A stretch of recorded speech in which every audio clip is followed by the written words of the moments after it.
¿Qué tenemos en común las hadas, Cthulhu y los impuestos? Que habitamos vuestras pesadillas.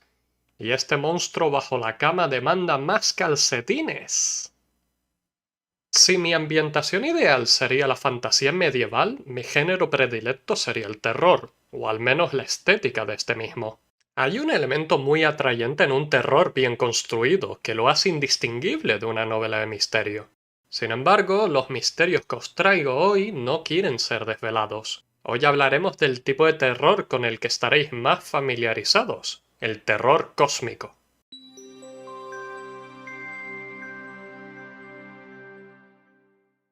La literatura es fascinante.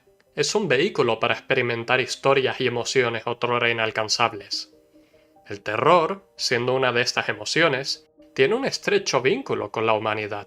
El miedo ha estado asociado con el instinto de supervivencia. Desde la época de las cavernas ayudaba a mantenernos alejados de peligros innecesarios.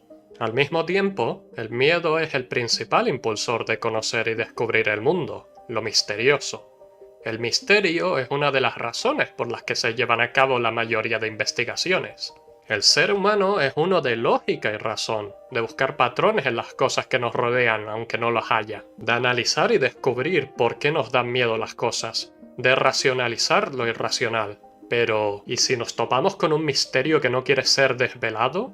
¿Que físicamente nos causaría daño y hasta la muerte de ser descubierto? El terror cósmico es dicho misterio. Es un subgénero de la novela de terror y fue popularizado por Howard Philip Lovecraft, quien estableció los fundamentos sobre los que se basarían sus obras y aquellas que seguirían esta corriente. Bebe de la naciente ciencia ficción del siglo XX y del terror psicológico. Las características principales de una obra de terror cósmico son las siguientes. Miedo a lo desconocido e incomprensible. El sentimiento de impotencia y futilidad que experimenta el ser humano al ser enfrentado por fenómenos y situaciones más allá de la comprensión humana.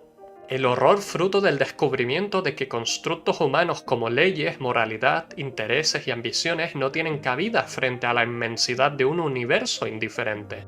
La contemplación del lugar que ocupa la humanidad en el universo mediante los avances en la ciencia moderna que nos desvelan una cruel verdad. Una fusión entre el horror y la ciencia ficción en la que presunciones acerca de la realidad se ven dañadas o distorsionadas. Una represión del conocimiento colectivo acerca de la realidad en la que habita el ser humano debido a la cruel naturaleza del cosmos. Fascinación por texturas viscerales y elementos como sustancias legamosas en contraposición a los elementos estandarizados del horror, como la sangre, los huesos y los cadáveres. Todos estos elementos nos plantean un cuadro al completo, pero antes de abordar el grueso de la temática me gustaría hablaros de lo que inspiró a la literatura del horror cósmico. Me gustaría hablar brevemente de la literatura del terror gótico. La novela gótica es una exploración de los elementos macabros, de la muerte y la fascinación con aquello relacionado con esta. Famosas novelas del terror gótico lo son Drácula y Frankenstein. En ella abundan componentes medievales, lo sobrenatural, la exploración de lo mórbido y tenebroso, y sobre todo, un énfasis en lo emocional. En general, las novelas góticas tienen un aire de misterio. Como una precursora de la novela detectivesca, tramas góticas van ligadas a los elementos paranormales que plagan sus historias. Maldiciones, hechicería, fantasmas y monstruos, como las hadas. Todas estas influirían en la escritura de Lovecraft, que buscaría una forma de expresar los temores que la atormentaban en vida. La literatura de Lovecraft tiene un componente de misterio, pero es uno que nos lleva a nuestra inevitable perdición. El foco no sería de folclore sobrenatural y las pasiones del hombre, sino de la inevitabilidad de los acontecimientos y la futilidad de las acciones humanas. La búsqueda de conocimiento es un desencadenante a la locura y el trastorno, el miedo a los avances tecnológicos y la comprensión de horrores ocultos hasta ahora. En lugar de representar horrores bajo lo conocido y comprensible, el horror cósmico nos pinta un cuadro de componentes indescriptibles. Es entonces la antítesis de lo que significa ser humano. Algo tan irracional, desconocido y alienígena que el mero hecho de contemplarnos nos trastorna o nos puede provocar la muerte. Son todas estas características las que permiten que las obras de Lovecraft y tantas otras sigan teniendo relevancia y lleguen a ser historias de terror atemporales.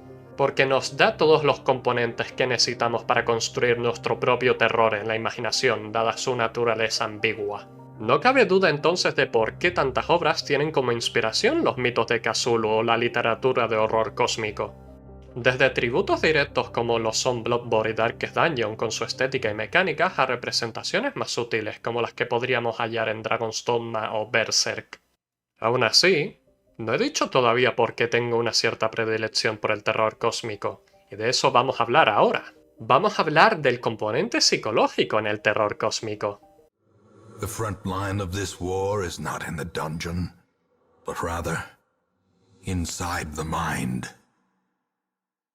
Hay algo fascinante acerca del descenso a la locura que sufren los protagonistas de estas historias. Existen muchas maneras en las que comienzan estas narraciones, pero mis preferidas son las que muestran una vida cotidiana normal y corriente. Y es la intrusión de lo paranormal, de lo desconocido, lo que termina desencadenando la aventura y el cambio en el protagonista. Imagínate lo siguiente, tienes una rutina de ir a trabajar y llegar a casa por la misma calle una y otra vez.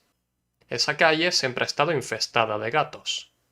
Un día te percatas de que uno de ellos te mira fijamente y este te ladra. Lo ignoras y sigues tu rutina diaria. Pero cuando vuelves a pasar un día más por esa calle, estás convencido de que lo has escuchado ladrar, y te das cuenta de que no es el único. De pronto, todos los gatos de esa calle te ladran. No será la última vez que te encuentres con esos gatos, pero ahora que te has percatado de ello, te has empezado a dar cuenta de otras extrañas ocurrencias que dabas por sentado hasta ahora. Como he dicho, es la intrusión de lo paranormal. Es ese sentimiento de inseguridad que se genera cuando nos enfrentamos a un hecho que pone en duda nuestro entendimiento de la realidad. Y de pronto, el mundo vuelve a ser misterioso y desconocido, y también terrorífico. Estas son las historias que me encantan. Cuando Lovecraft dice que se inspiró en autores como Edgar Allan Poe, es aquí donde lo demuestra, la vulnerabilidad e imperfecciones de sus personajes. En el componente de terror psicológico que va de la mano con el miedo a lo desconocido, a los avances tecnológicos y a la naturaleza del universo. En esta parte entra el reino de los sueños, el mundo onírico de Lovecraft, y el cómo las mentes artísticas son las más vulnerables ante la influencia de lo que está al otro lado. En la llamada de Cthulhu, quienes se vieron afectados por el despertar del mismo eran pintores, músicos y escritores. De la misma manera, la relación con el mundo de los sueños como vehículo para explorar tierras más allá de las capacidades del mundo moderno juega un papel esencial en la narrativa. Los sueños son una manera de levantar el llamado velo, que nos mantiene protegidos de los horrores de la realidad, sin perturbarnos más allá de lo debido. Pero de la misma manera, sin la protección del velo, somos vulnerables a lo que espera al otro lado del mundo de los sueños. Al final, es muy probable que el universo mismo y los horrores que lo habitan sean todos productos del sueño de una criatura ancestral y cuyo despertar supondría el fin de la realidad como la conocemos. Con esto dicho, concluyo mis pensamientos acerca del horror cósmico y os invito a explorarlo. Las novelas de Lovecraft son un buen punto de partida para empezar, pero si preferís algo más reciente, tenéis los mangas de Junji Ito, que exploran todo tipo de horror, especialmente los corpóreos. Si te ha gustado este vídeo, recuerda darle a me gusta y compartirlo para llegar a una mayor audiencia. He sido Albi Ronnos, el Hada Cuentacuentos, y me despido.